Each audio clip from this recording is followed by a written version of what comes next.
Olá pessoal, tudo bem com vocês? Sejam bem-vindos à série Anota Aí. É uma série de 30 vídeos, onde eu peguei as maiores dificuldades que vocês listaram para mim lá no Facebook e eu transformei essas dificuldades em vídeos e desenhos anatômicos. Esse é o 19º vídeo desta série e hoje a gente vai ver uma dúvida que era bem frequente lá. Ah, Rogério, na anatomia tem muitos nomes. Então eu lamento te dizer, se você for estudar qualquer coisa na sua vida, ou você vai encontrar muitos nomes, ou você vai encontrar muitos números. Então, na melhor das hipóteses, vamos trabalhar com muitos nomes aqui. Antes de ir para o assunto desse vídeo, clica no link que tem aqui na descrição deste vídeo, ou na aba de comentários, e baixe o capítulo 3 do livro Anatomias. Esse livro foi escrito por Gilson Barreto, médico, escritor e cirurgião de Campinas. Eu sou coautor deste livro. E o capítulo 3 trata da linha do tempo da anatomia, desde as dissecações lá de Hipócrates até os dias atuais. Então é uma leitura bem bacana, bem didática e você vai gostar muito. Então baixa aí o capítulo 3 do Anatomias no link da descrição ou no link da aba de comentários. E aí, tem muitos nomes em anatomia? Ou se tem. Mas se você for estudar economia, você vai encontrar um monte de números lá. Se você for estudar história, você também vai ter que ler pra caramba e ver um monte de nomes diferentes. Para qualquer assunto que você for estudar, ou qualquer curso que você for cursar, você vai encontrar muitos nomes. Você começou a estudar qualquer coisa, você vai encontrar um monte de nomes. Não tem jeito, a anatomia não é diferente. A única diferença da anatomia para os outros estudos é que a anatomia vem um monte de nomes do corpo humano. Se você for estudar geografia, você vai encontrar um monte de nomes de minerais. Se você for estudar matemática, você vai encontrar um monte de números e fórmulas. Então qualquer coisa que você se propor a estudar é assim. Então hoje a gente vai ver um esquema para a gente pegar esses nomes, que são muitos, e tentar entendê-los. Então mesmo que sejam muitos nomes, vamos tentar relacionar o nome à estrutura para que você consiga entender que mesmo tendo muitos nomes, esses nomes fazem sentido em anatomia e aí vocês podem seguir uma linha de raciocínio. Então o assunto de hoje é muitos nomes em anatomia. Então pega seu caderno ou sua folha e anota aí. Se em anatomia a gente tem muitos nomes para estudar, significa que você tem que estudar muito e estudar sempre. Então como a gente já viu esse desenho aqui, a gente tem muitos nomes neles, mas se a gente já estudou esse desenho aqui 2 vezes na série Anota Aí, a gente consegue entender algumas partes e partir para as próximas. Então se tem muitos nomes, estuda eles todos os dias. Então se a gente está falando de coração, vamos ver os nomes que a gente encontra aqui. Ó. O coração é formado por músculo, que é o miocárdio. É o principal elemento do coração. Então essa parte em preto aqui, ó, corresponde ao miocárdio. É muito nome? É, mas vocês vão ver que eles têm relação entre si. O pericárdio é a membrana que reveste externamente o coração. É um saco onde o coração fica dentro. E o endocárdio é o revestimento interno do coração. Então se vocês sabem que a raiz do nome é cardio, mio significa músculo, peri é o que está em volta e endo é o que está por dentro.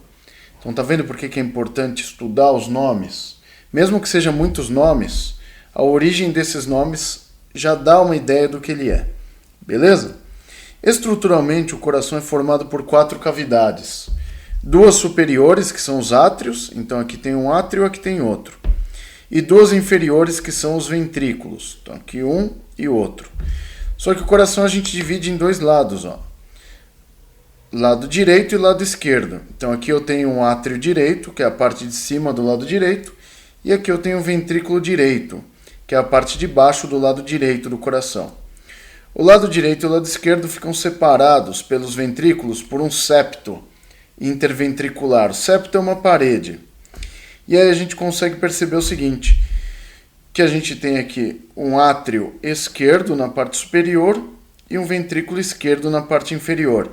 Então o átrio esquerdo fica separado do átrio direito por um septo interatrial. O ventrículo esquerdo fica separado do direito por um septo interventricular.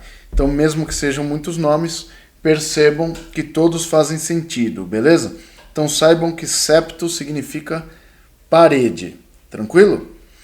Então, os vasos sanguíneos que conduzem o sangue para fora do coração, como vocês estão vendo nas setas aqui, ó, então a direção da seta. Aqui é para fora e aqui é para fora. E essas aqui conduzem para dentro do coração, ó. Beleza? Então, essas que conduzem para fora são artérias. Então, aqui vocês têm a artéria aorta. Beleza? Por que eu sei que essa é a aorta? Porque ela parte do ventrículo esquerdo aqui, ó. E ela faz essa curva em cima do coração, como a gente já viu elas anteriores. E essas aqui são as artérias pulmonares. Por que essas são as artérias pulmonares? Porque artérias são vasos sanguíneos que conduzem o sangue para fora do coração. Beleza? Ou seja, tudo que está voltando para o coração agora são veias. Então essa aqui é a veia cava superior, e aqui eu tenho a veia cava inferior. Por que essa aqui chama aorta? Aorta significa faca de cabo curvo. Então ela tem essa curva, ela chama-se aorta. Por que essas aqui são as artérias pulmonares? Evidentemente porque vão aos pulmões. Nas veias cavas eu tenho a superior, que entra por cima do átrio direito, e a inferior, que entra por baixo do átrio direito.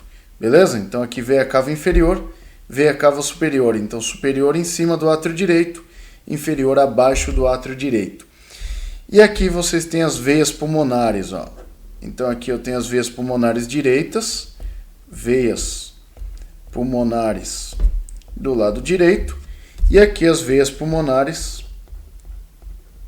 do lado esquerdo, beleza? Então aqui as pulmonares esquerdas e as pulmonares direitas que vão entrar aqui, ó. Beleza? Então aqui o orifício de entrada das pulmonares.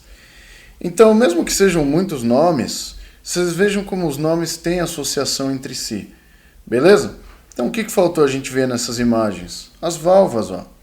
Aqui é a válvula tricúspide. Como que eu sei que essa é a tricúspide, ó? Tem 1, 2, 3 folhetos. Beleza? E essa válvula tricúspide fica entre o átrio direito e o ventrículo direito. Essa válvula aqui do lado esquerdo é chamada válvula mitral, ou bicúspide. Por que eu sei que ela é bicúspide? Porque tem 2 folhetos, ó. 1, 2 folhetos. E ela separa o átrio esquerdo do ventrículo esquerdo. Então a mitral fica do lado esquerdo e a tricúspide fica do lado direito. Beleza? E tem essas duas outras válvulas aqui, ó, que elas ficam entre os ventrículos e as artérias. Então essa válvula aqui, ó, que fica entre o ventrículo esquerdo e a artéria aorta, é chamada válvula aórtica, ou válvula semilunar aórtica. E essa válvula que fica entre o ventrículo direito e o tronco pulmonar, que é essa estrutura anterior às artérias pulmonares, essa aqui é a válvula pulmonar, ou válvula semilunar pulmonar. Então essas são as estruturas internas do coração. Faltou alguma coisa aí? Faltou, tá fácil, ó. Segurando aqui as válvulas, ó, a gente tem essas estruturas aqui, ó, dos dois lados, que são chamadas cordas tendíneas. Tem gente que chama de cordoalhas, mas eu procurei no dicionário outro dia e esse termo não era muito correto, tá? Então a gente chama ele de cordas tendíneas. Beleza? Elas evitam o refluxo das válvulas, tá? Evita que as válvulas voltem demais. Beleza? E aqui, esses musculozinhos aqui, deixa eu pôr pra cá, que são os músculos papilares, que são os músculos que movimentam as cordas tendíneas. Então aqui vocês têm 3 músculos papilares no ventrículo direito. Por quê? Porque eu tenho 3 cordas tendíneas. E aqui vocês têm 2 músculos papilares no ventrículo esquerdo, porque eu tenho 2 cordas tendíneas. Então eu tenho cordas tendíneas relativas com os folhetos valvares. Se a tricúspide tem 3 folhetos, eu tenho 3 cordas tendíneas para ela.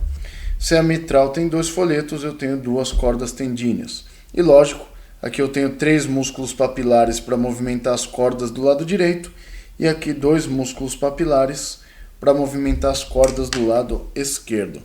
Mesmo que sejam muitos nomes e minha folha está uma zona, a gente consegue entender alguma coisa e todo o funcionamento e anatomia do nosso coração.